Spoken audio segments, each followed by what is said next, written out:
Hi, good afternoon, everybody. This is Ram. I would like to welcome you to the session, which is a new unit, which is Managing Continuous Organizational Improvement. This unit is a common unit in the Level 7 Health Management and Level 7 Extended Diploma in Strategic Management. So some of you who have joined this session today will be covering this particular unit for the next few weeks, jointly. Now, in terms of the overarching aim of this particular unit at level 7, primarily in the case of strategic and healthcare management, is that you need to be able to have an understanding of how change happens within an organization and what creates change, why the change is required, and then how does the organization continuously innovate and use the change models in the organization or in a business to keep improving, say, for example, quality of service, for example. If the organization is manufacturing products and services, then they need to continuously be able to strive to improve service and service levels that they provide in terms of their products and services to their customers. So what we will be looking at doing in this particular unit would be covering this across sessions. It's got 3 LOs, and what I'm going to try and do is for each of the LO I've created a presentation, and we're going to go through the overview of the learning out in the session, and use a few slides to be able to present how you're going to approach and look at the key indicative content, which is what we need to be able to understand to say that we have studied this particular unit. Now, starting across with the first outcome, I hope you're able to see my screen and hear me clearly. Now, any questions that you have, just stop me there, and then you can ask the questions through the chat or ask questions during the session.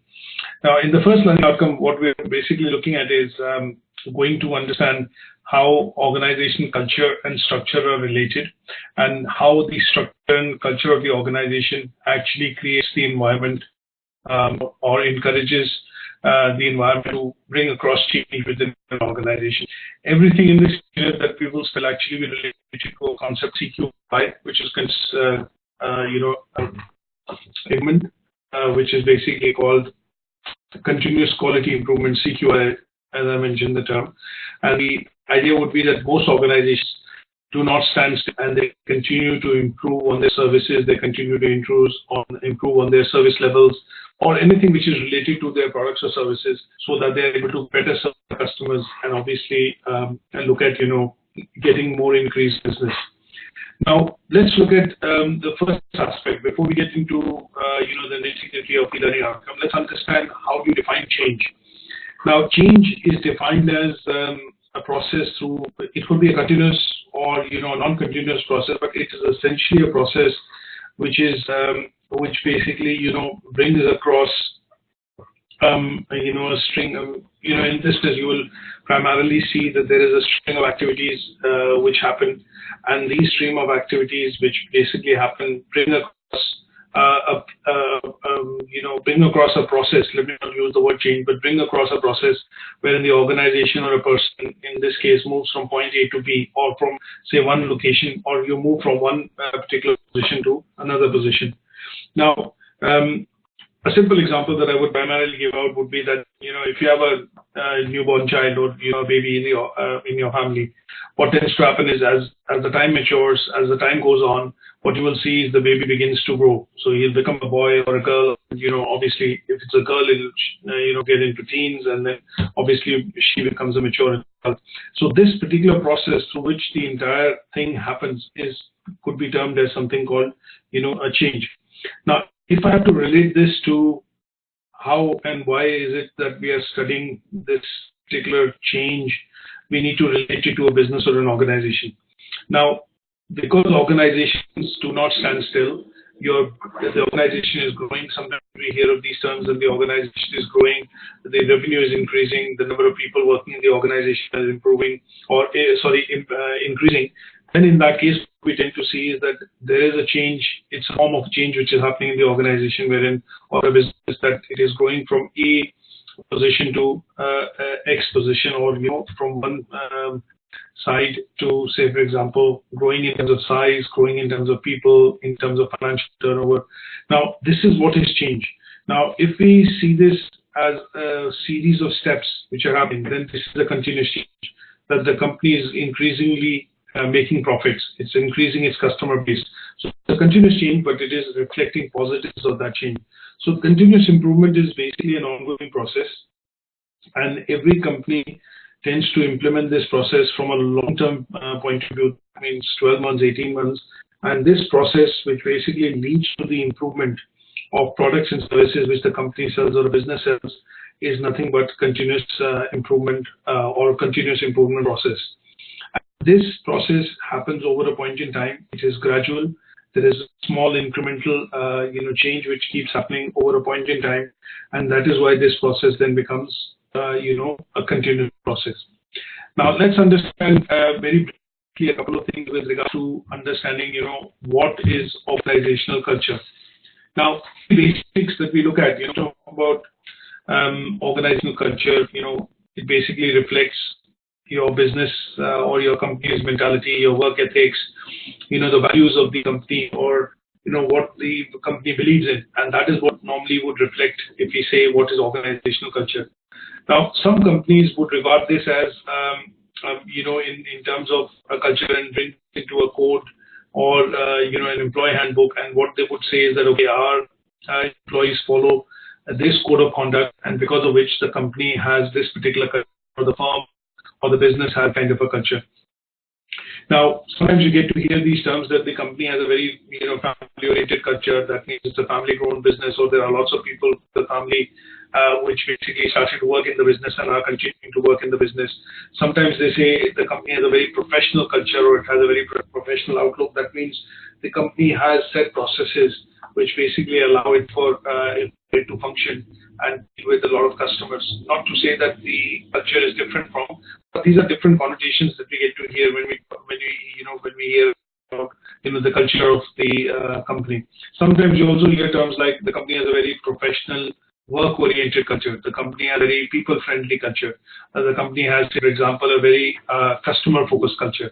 Now, these are qualities which the business reflects, or the way the business interacts, the employees work within the organization, and that kind of tends to define the culture of the organization. Now, if I have to look at a definition after understanding that, what we're going to say is that the organizational culture is nothing but a pattern of shared values, beliefs, and actions which are appropriately put forward by employees or one and all in the organization, and that tends to portray a particular type of image or a particular type of ethic for the organization, and that would be what we define as organizational culture.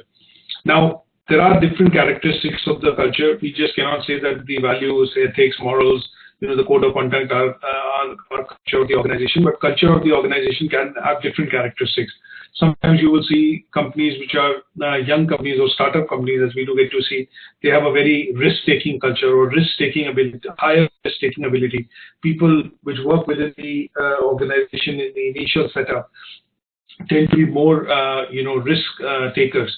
And that is why it leads to innovation. So, for example, some of these startup companies that we talk about, like Uber, Facebook, they all had a very high, ability within their initial set of employees to be able to take risks and bring about innovation. They believed in an idea, and that is why, they had the ability to be able to take large risks, which they convinced investors of, and because of which the companies were able to bring out innovative products and services. So, characteristics of the organization could be things like innovation, risk-taking ability. It could be attention to detail. If you look at a college or a university or a teaching or a learning organization, there the attention to detail is more important, and that is depicted in the culture of the organization, because everybody looks at everything in the full stop, comma, in detail, attention to detail. There are other types which we could define briefly as the outcome in terms of orientation of the organization, the people orientation of the organization, team orientation, how aggressive the organization or employees within the company are, and what is the stability which the organization is able to provide to its employees.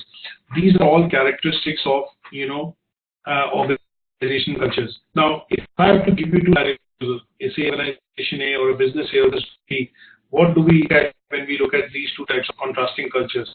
So here we talk about things like, managers in organization A would document all their decisions, but in organization B, they might not document all the decisions, take decisions from their gut.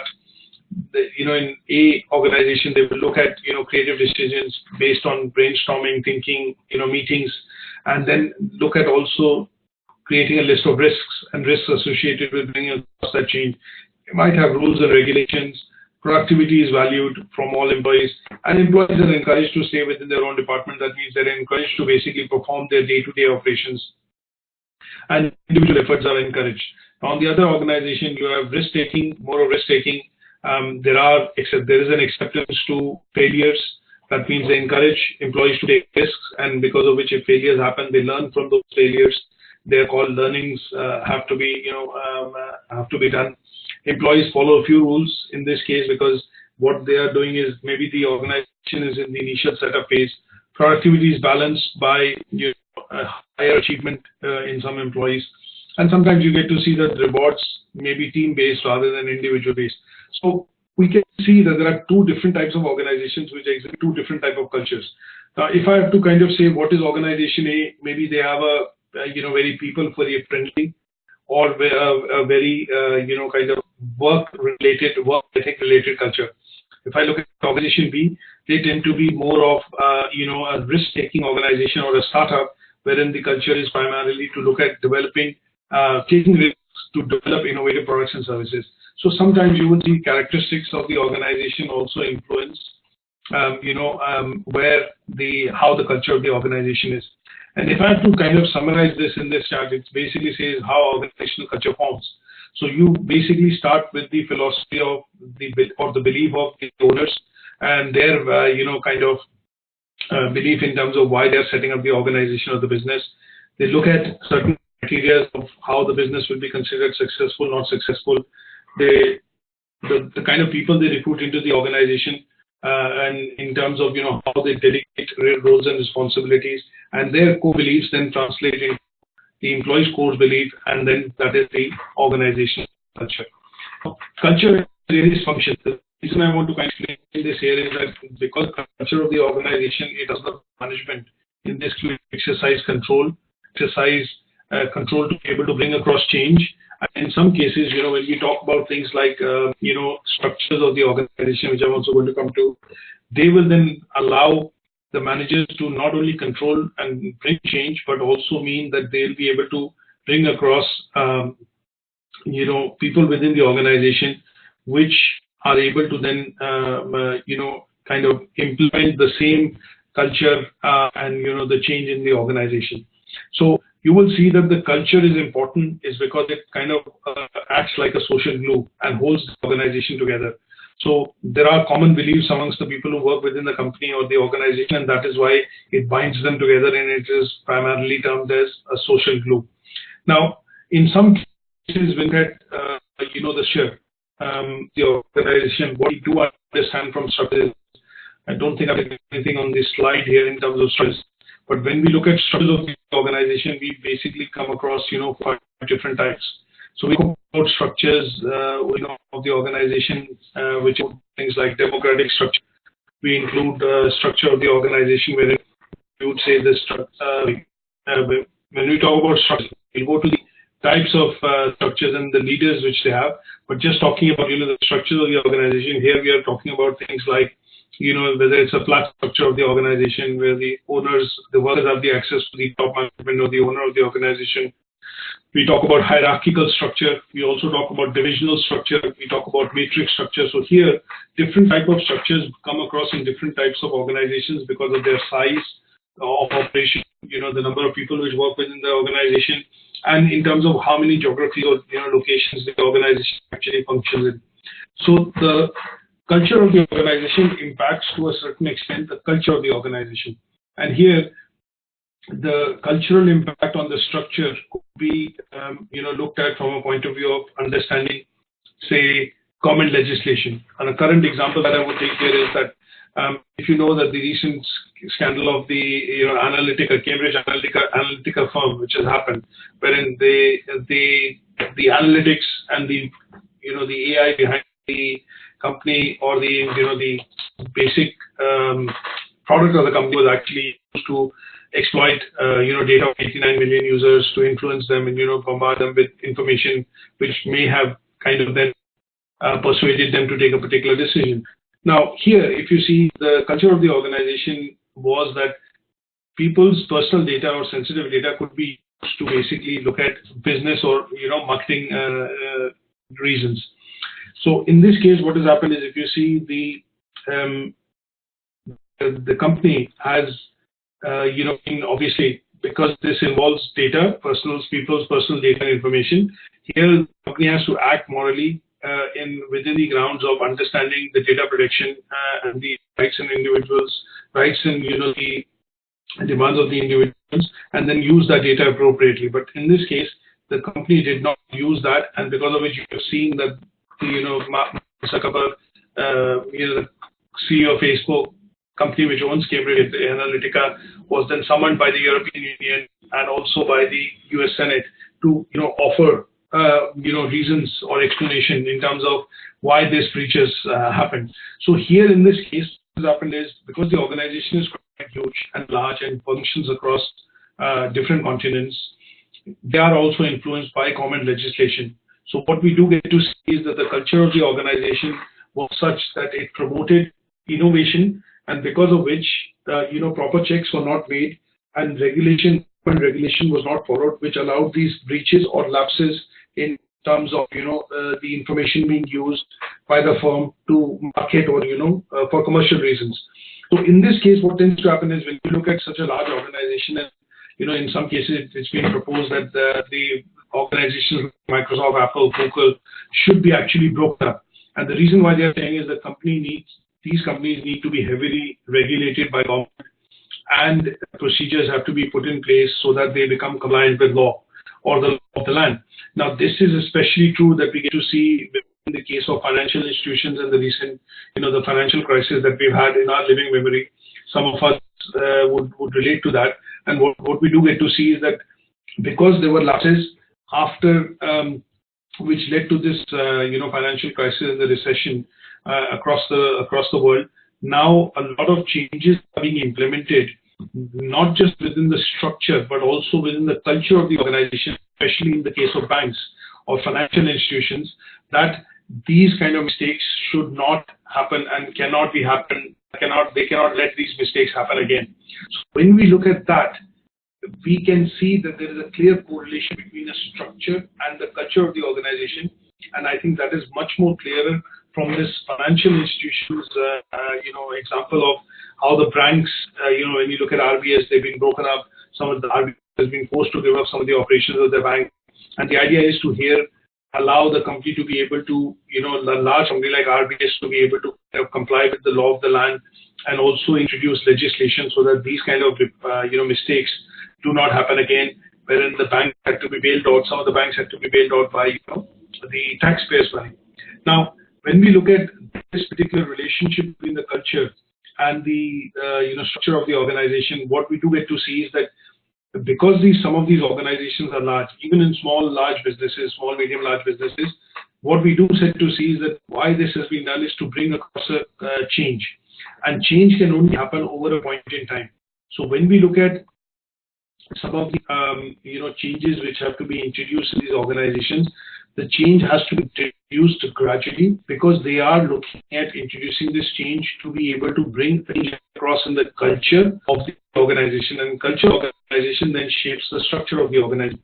So sometimes when we look at suggesting changes in terms of changing the culture of the organization, what we talk about is having the top management become more positive role models. So when you see the CEO of Uber had to resign, the reason why he had to resign was that there was a case brought against him, and as the top person in the organization, he was asked to resign because of a case of basically sexual harassment, brought against him, and he said that we do not tolerate this kind of thing in our organization. So Travis Klasnick had to resign. So he basically set an example as a positive that the top man in the organization resigned because he clearly felt that this is something which the company does not stand for, and he had to go. So when you look at bringing the change in the culture in the organization, sometimes it has to start at the top, or the extreme top, which is the top management, the CEO or the chief executive. Now, you will see that within the organization, what happens is, in order to bring across this change, a lot of organizations create code of conduct, ethics, employee handbooks, certain collaterals which basically then depict this particular change in philosophy or the change which is documented.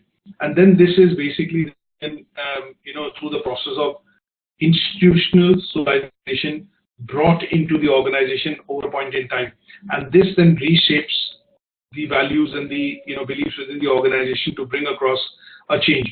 Like one of the things which you can correlate to is very clearly that in the run up to the after the financial crisis, what we did see in the run up to the financial crisis, we did see that the banks kind of promoted a policy of bonus or reward system, which meant that the investment bankers or people working within investment and merchant banking were allowed to take large risks in order to bring more business to the banks. And that reward culture basically led to the creation of a toxic debt, which a lot of banks were not able to recover from either the mortgage or the lending which happened by most of the European banks in the US. So in order to bring across that change, sometimes what has to happen is the culture of the organization has to change, and that change can happen gradually. And that, for us to be able to bring across that change, we will look at, studying one or two, change models. So one of the models that we look at is Kurt Lewin's, model of change.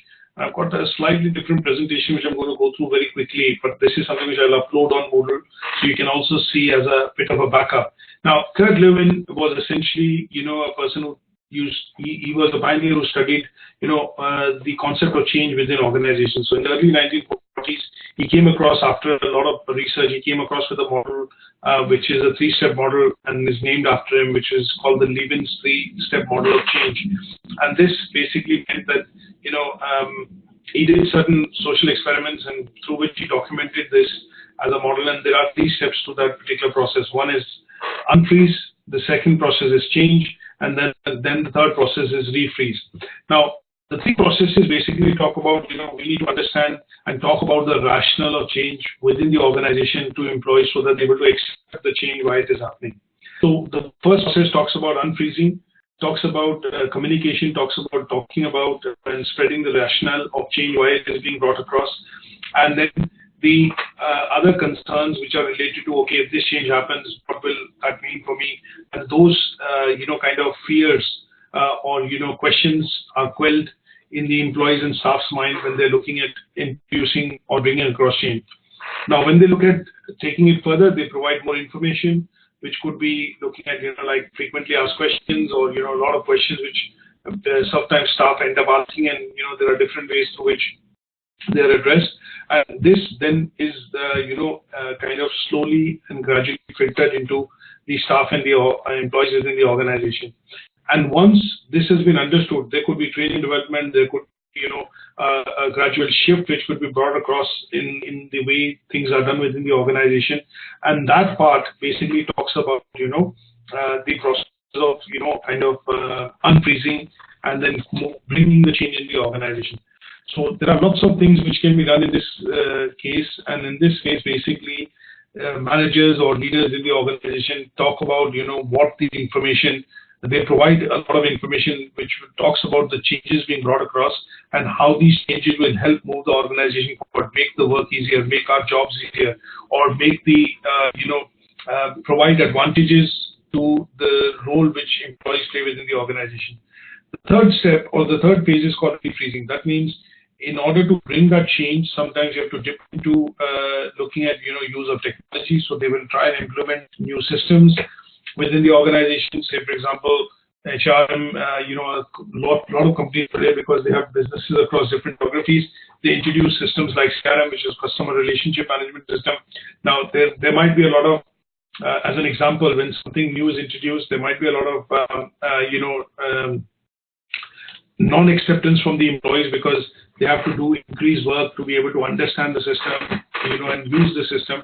But at some stage, when the documentation, training, and development is provided, a lot of employees become more, positive towards accepting that change. And once that change has been accepted, the process of actually transitioning into that change starts. So the implementation of new systems, and obviously, in some cases, it might lead to, some employees being made redundant, some employees being, hired. So that resistance is overcome during the process of moving. And when it is finally done, then the process talks about defreezing. That means a phase in which the change has been brought in, and that change then starts to exhibit behaviors, primarily from the staff and the employees within the organization, to ensure that they're more accepting that change. And that is where this particular 3-step model actually comes in. So in order to summarize, it shows that the employees are ready for change.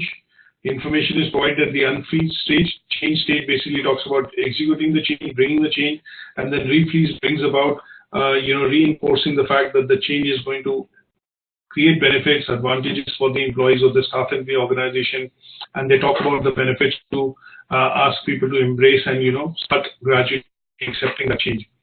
So when we talk about culture, in short, just to summarize, culture brings across the development of structures within the organization, and when both of them work together, they are required to bring across change within the organization. Now, there are lots of change models that we need to study, and this particular presentation, which I'm going to send across on the email and also upload on Moodle, will talk about, two models in particular. The one is the Lewin's model, and the other model that I'm going to talk about is Cotter's 8-step change model. Now, John Cotter, obviously, he came across with this particular concept, and he has been researching, in the field of leadership in particular, and how leadership can bring across change within the organization. So, with this kind of studies he did, he looked at this 8-step process, which he outlined, which allows the organizations to bring across change successfully within the business, within their organization. So, by implementing the 8-step model of what it did, it allowed the organization to bring or transit successfully a particular change into a business or a process or a department or the whole organization. Now, having to go from there, what we're going to try and now see is we're going to try and understand, in terms of the second part, which is understanding how leadership comes into play. So when we talk about, the things like when change is happening within the organization, you could look at various things like, change could be brought across, bringing, things related to culture, the structure of the organization. But the other aspect which is important is leadership. So no change can be introduced within the organization without the leaders endorsing it, or the top executive actually endorsing the change. Now, before we go into this part, let's look at a few brief definitions. Now, refresh the concept of management. So when do we say, or what do we mean by management? Now, management basically, if I have to define, basically means that anybody who's in a position who manages people, would be looking at, being in the management position. So if I talk about any, anybody who's let's put it this way, the process through which we bring across, say we deal with or we bring across change, could be dealing with management. So process of dealing with or controlling things or people would be something which would define management.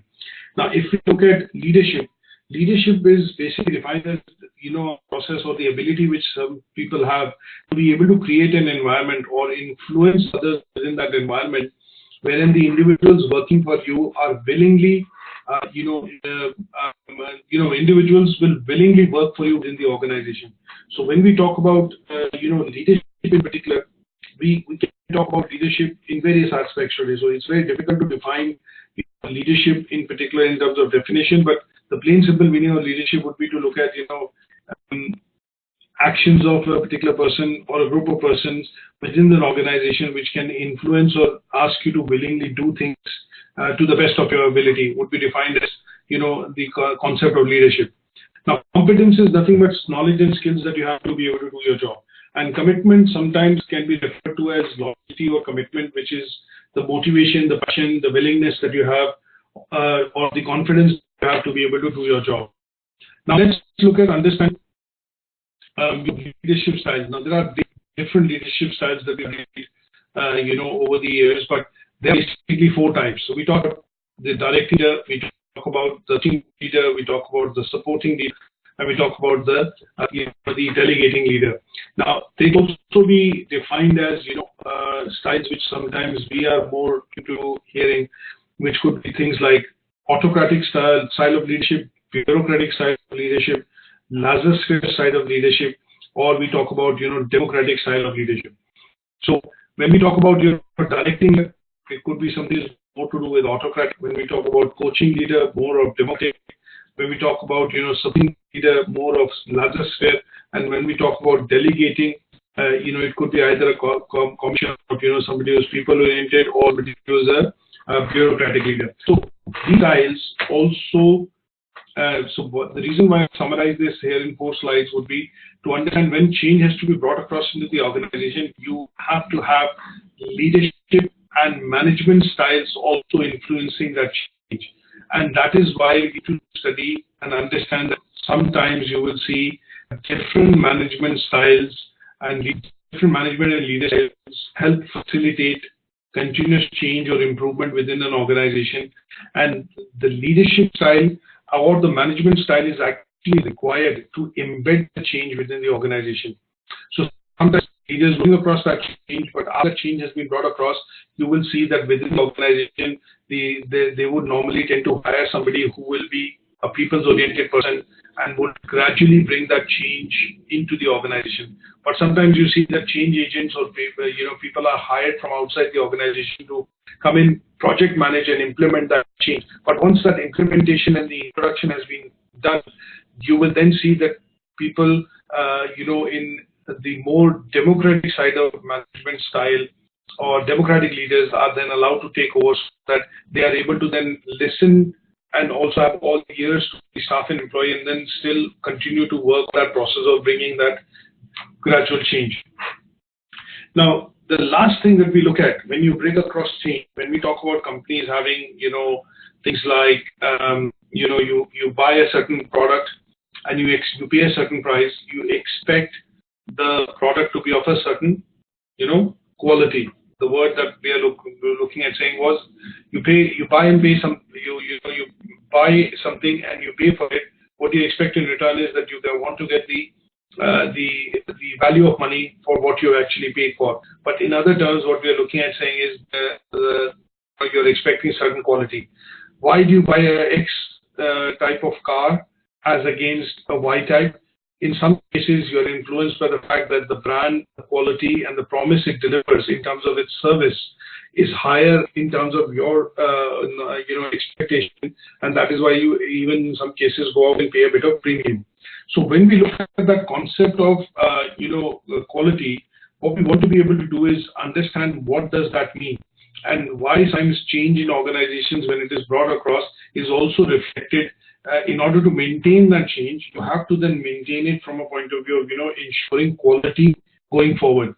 So quality is important, and when we understand the meaning of quality, it basically, has different connotations, but here it is a degree of excellence of a particular thing. You could also have, certain features and characteristics or certain values or certain type of deliverables that you expect that product to deliver. And the last thing would be that you have your own perspective of, what quality is. So, for example, you buy something and you expect that thing to last for 2 years, 3 years. That is your expectation that, okay, if I buy something worth 20 quid, I think it's going to last me for 2 months. Like in the summers, a lot of us buy, table fans, or, you buy a fan and you buy a cheap fan just from Tesco's for the summer.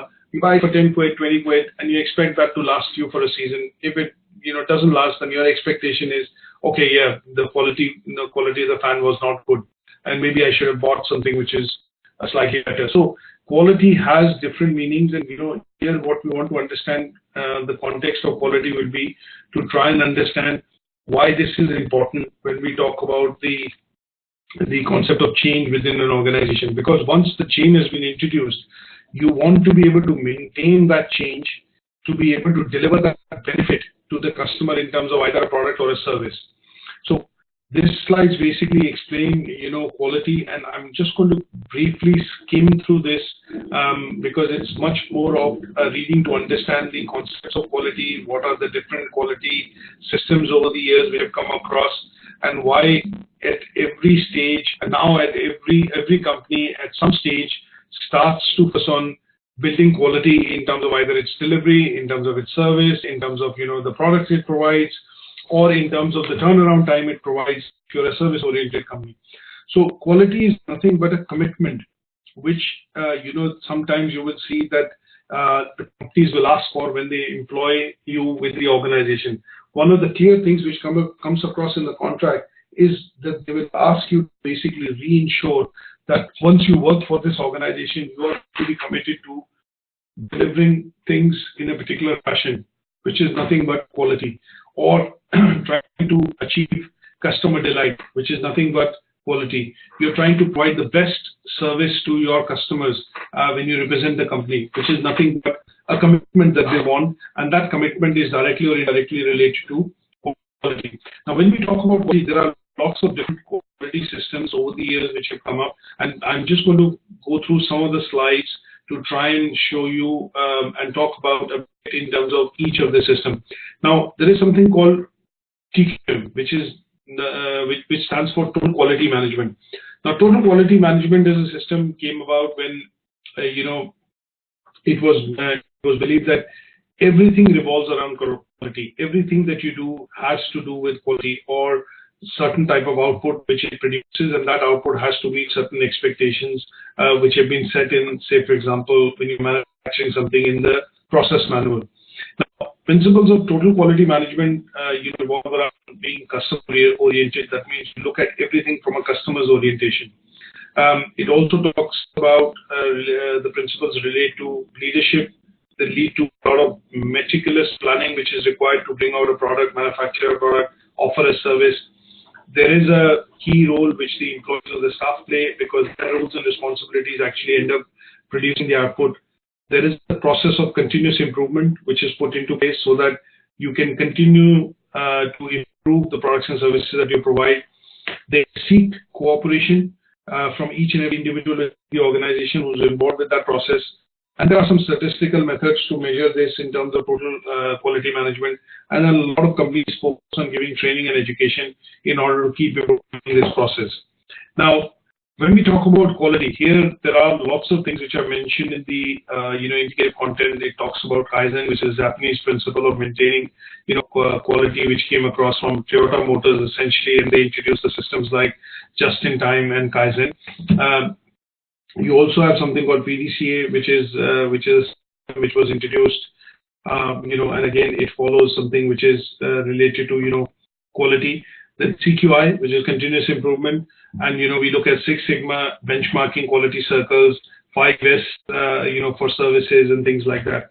Now, Kaizen was a Japanese word, and is a Japanese word which basically means continuous improvement, and is a long-term approach, which most Japanese companies take, and they work through systematically to be able to achieve small incremental changes in their processes to be able to improve efficiency and quality within the manufacturing. So most Japanese companies that we look at, which came across after the World War II, we look at the likes of Sony, we look at the likes of Toshiba, Matsushita, Fujitsu. These companies basically came up, even the car manufacturing companies like Toyota, Nissan. You look at all these Japanese companies, Suzuki, they came across with the concept of continuous improvement. But Kaizen, basically the word means continuous improvement, and it was put into practice by Toyota Motors. And they also brought across certain other terms that we'll get to hear, things like just in time, to save inventory costs and other things. And they brought across some of these systems. Now, in terms of understanding the process of quality and continuous improvement, we need to look at a few key things to understand how this is implemented, how does this work. Now, I I have kind of summarized in the slide the Deming's 14-point quality improvement system which he introduced, the PDCA cycle which talks about plan, do, check and act kind of cycle, which is the Deming's wheel that he came up with, TQM, which I've talked about, which is total quality management, and in the last, what I will also look at is Six Sigma. Six Sigma is more of a a concept which basically originated from GE or General Electric as a company, and they basically came across with this concept wherein they talked about they talked about a particular discipline or a philosophy which was data driven, and it talked about the concept of eliminating defects around the 6 standard deviations when they look at either manufacturing products or whatever it is. And this then primarily conformed and came out as an idea from manufacturing. And here is the here in the American companies, when they started this, they started the concept of Six Sigma, which was the the 5 phases which they talk about in order to bring across continuous improvement in the quality of the products or services that they were introducing. So the 5 basic concepts actually talk about things like they first starts with the identification of the problem, then they look at definition of the problem, how the problem can be measured, the problem can be analyzed, and then how the problem can be improved and controlled. And this then particularly became something called Six Sigma. Over the years, this process has got refined, and there is something called Lean Six Sigma as well, and that process wherein the improvement and has been included in this process is then called the DOMAC, and that is an acronym which is currently relevant when most manufacturing product companies look at put this into place. And when they introduced this concept, they talked about the concept of Six Sigma. That meant that in order to bring across change in the quality and continuous change in terms of improvement in quality within a product or service, they said that we will. They had the concept of wherein you have leaders who could be people who are defining change, and then the structure which was put in essentially. So what they said was there are people who understand the whole process. Say in a project, if it's working, the project leader must be a black belt or a Six Sigma. And then the supervisors or managers should primarily have at least a green belt. And in some cases, what they said was, in order for the team to be able to bring across a change, they had to have clear roles, and these roles had different understandings in terms of how they were brought together. And then the concept of the introduction of belts. So you have green, yellow, and black belts in Six Sigma. So introducing became the process of that. And here they was to define the problem, measure the problem, analyze the problem, or the process in which the problem was occurring, and then how it could have been improved. So put project leaders in, black belts in, or people who have had previous experience of working in such projects, and then how once improvement was brought across, how to control the process so that you do not have these defects happening again. And when we look at that, there is another concept we came across, in the European context, which was the International Standards Organization, ISO, which introduced a set of procedures and policies, and these are recognized internationally, and they are an international certification now for suppliers and manufacturers. So there are different ISO certifications, and they are all related to quality, documentation, processes, and over the years, this has become a very reputed system which is internationally followed for quality certification of suppliers in particular. So in short, if I have to summarize, in today's session, what we look at primarily is understand what creates a culture of how an organization actually brings across a culture of change.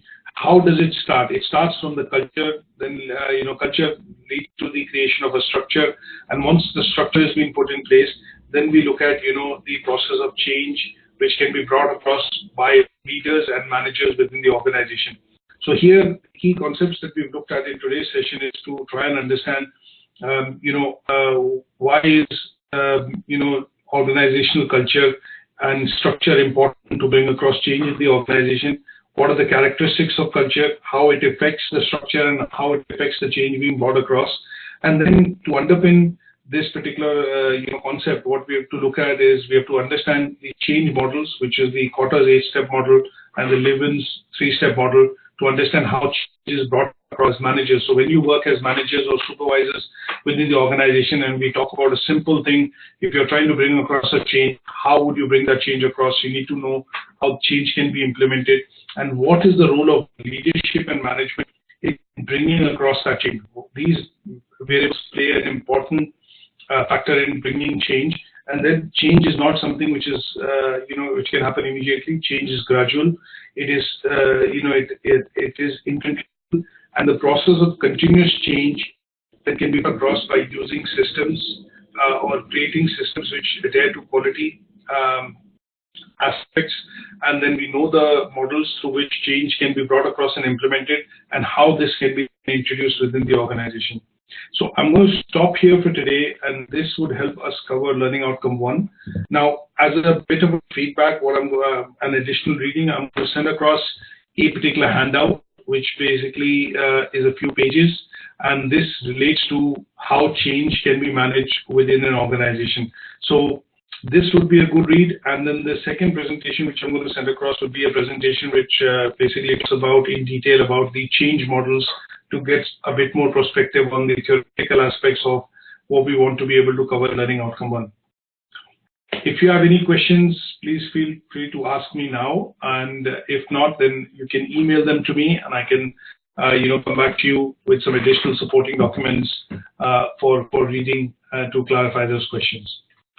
Once again, thanks for joining the session today, and I will catch up with you in the next one, where we'll actually continue on our journey to study learning outcome 2, and in that we'll be basically looking at how humans can be brought across by various activities done within the organization. So for the next session, we have it planned for Tuesday, and that will be at the same time, which is 7 in the evening UK time. Thank you. Bye for now.